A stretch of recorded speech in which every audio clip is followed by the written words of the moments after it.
welcome to the Floor Stories podcast, brought to you by Flooring Pros Marketing.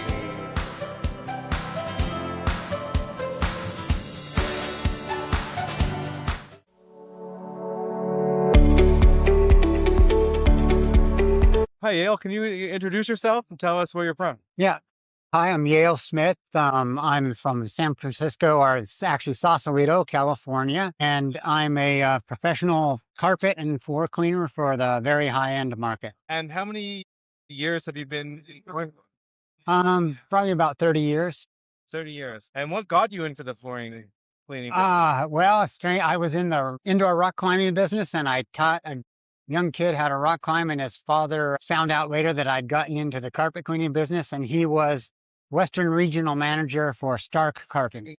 For Stark Carpet. Yeah, and he wanted me to come and clean his own home, which had multiple, models of Stark Carpet, and it was very flattering. After I got all done, he goes, "Oh my God, I've been looking for about 15 years for someone like you so that I could recommend with confidence them to clean the Stark carpets." And what was the first chapter of your flooring story like? What were those first few years like? Well, it was really opened me up to, a whole new world of the very high end. And it was kind of liberating because I was able to make good money right away and be respected right away.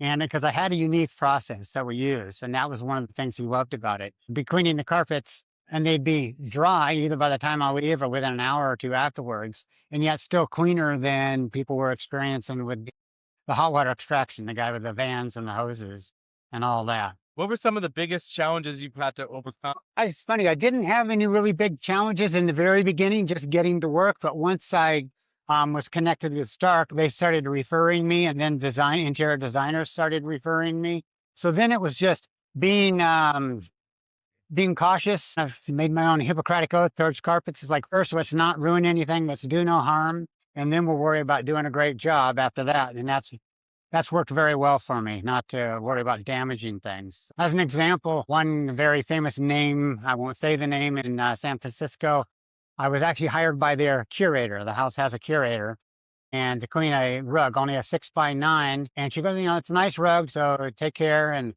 took it home to clean it and brought it back. And she was smiling. She goes, "Looks great. Do you have any idea how much this carpet cost?" I go, "Gosh, I don't know. This is pretty expensive, but it might even be close to six figures." And she goes, "Well, they paid $700,000 at auction for it." And it's like, "Why didn't you tell me?" And she goes, "I didn't want you to be so nervous." And she goes off to clean it.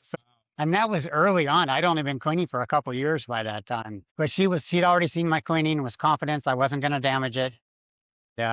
So that was a real eye-opener for me, what was out there. That was by far the most expensive thing I've ever cleaned. What are some things that have changed since you've started 30 years ago? Some for the good and some from the worst. Well, for the worst, and being here at the show, we're not seeing it, which is really good. It's all the viscose fabrics. Just hate seeing that. We didn't used to see that. I clean mostly wool, and seeing the other natural products would be silk and linen, things like that, which are very difficult to clean, but they're very nice fabrics. But the advent of kind of in the midline, it's very difficult to take care of, and it's still fairly expensive. And I'm really sorry to see all that. And I try to convince everybody to just go to wool. Wool carpet is by far the best material.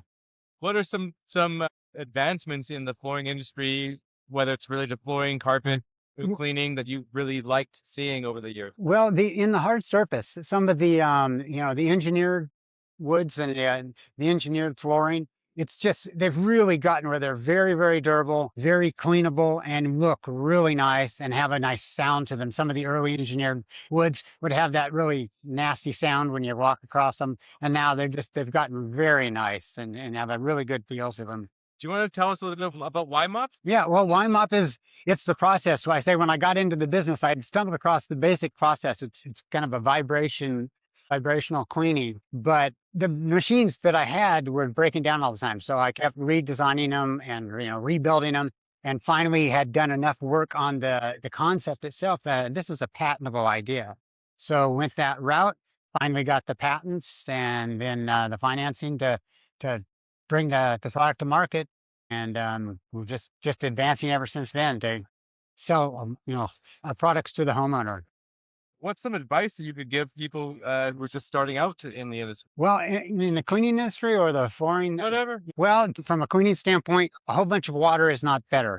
Start slow. Start with a little. Try not to damage things, and just education. Educate yourself on the different products. That's probably the most thing. So you really know what you're working with.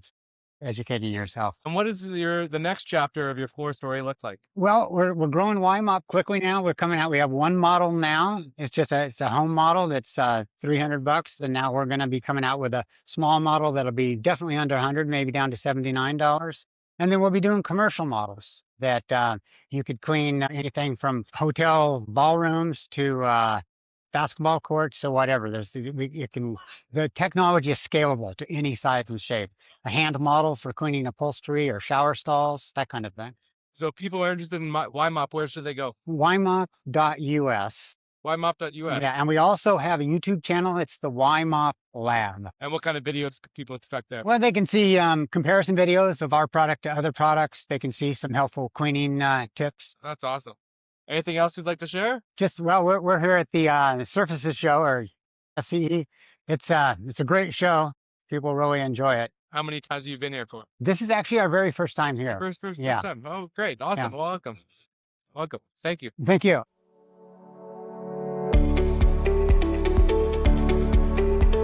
All right. Welcome, Flooring Pros family. We are here today with Colin Thomas from Lux Floors. Colin's going to tell us a little bit about his journey in the flooring business. Colin, start with how long have you been in the flooring industry? I've been in the flooring industry, I think it's 20 years this year, 2021, something like that. Honestly, I started at Home Depot. I worked behind the paint counter. Oh, wow. And you know how it is at Home Depot. You know someone works the paint counter. So they always came and got me, asked me flooring questions. After enough help in the flooring out, I was like, let me just be a sales specialist over there. So I did that. Home Depot didn't know how to appreciate salespeople, so I left and just found my way through various nooks and crannies of the flooring industry and have been in it ever since. Wow. So did you go from Home Depot into retail, or Yeah, did you get into distribution right away? How did that go? Do you remember the Home Depot floor stores and the Expo Design and all that? Nah, I worked for them It's very before briefly. my flooring time. Yeah, My flooring journey's short. Well, I worked for them very briefly. It was right when they were closing down, actually. So from there, I got poached by an independent retailer. Worked for a couple guys, started my own company. Took about a 3-year break after all that. Went to try to sell radio advertising, and like they say, once you're in the flooring industry, you're just not leaving it. So here I am. I've made my way to the manufacturer side, and I'll tell you, the rep, just the relationships, the conversations, this fits my personality. So I've really enjoyed being on this side.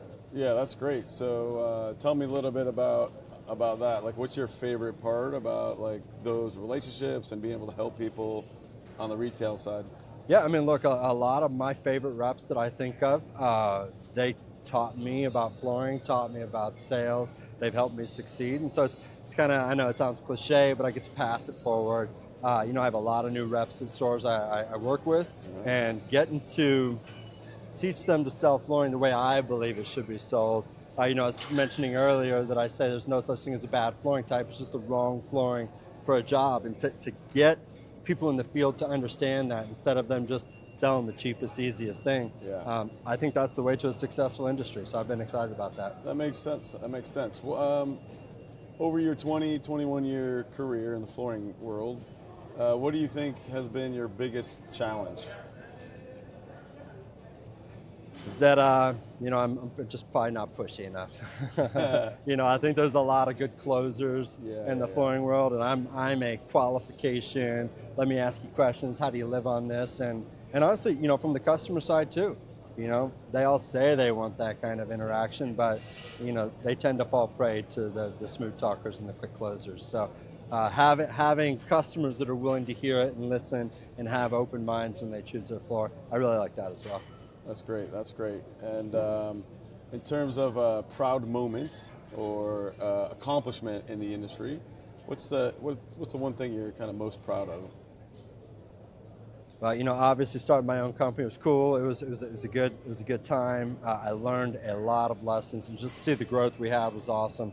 Unfortunately, I lost my business partner, and it wasn't the way my flooring journey was going to go. So I'd say outside of that, getting on the manufacturer side and just being a member of this aspect of the industry.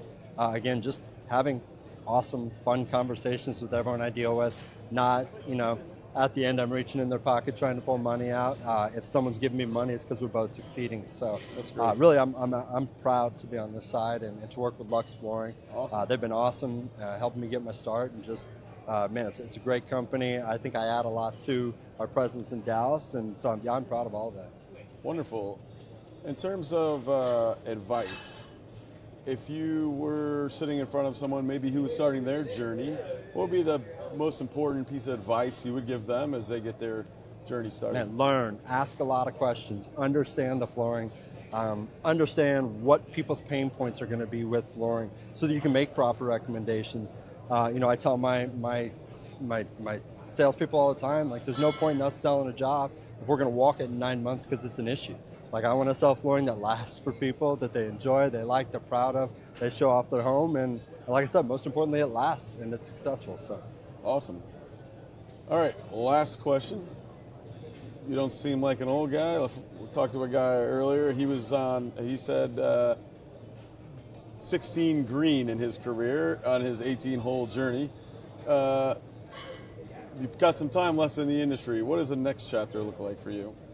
Man, just seeing where I can get this Dallas market to. I'm from Waco up to Denison, Weatherford out to Tyler. It's my territory. It's my baby. I don't own the company, but I treat it like that.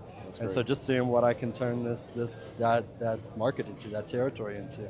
Awesome. Well, thanks, Colin. It's a pleasure listening to your flooring story. Thanks for having me. Yeah, we look forward to talking some more here in the next couple of weeks. Sounds Hey, Flooring Pros, thank you so much for spending your time and listening to this episode of the Floor Stories podcast. If you have a story that you'd like to share with our audience, we'd love to hear from you. So reach out using one of the methods below this video, or go to our website, just search for Floor Stories podcast, and you will find a form to be able to sign up. Have a good one, and thanks for listening.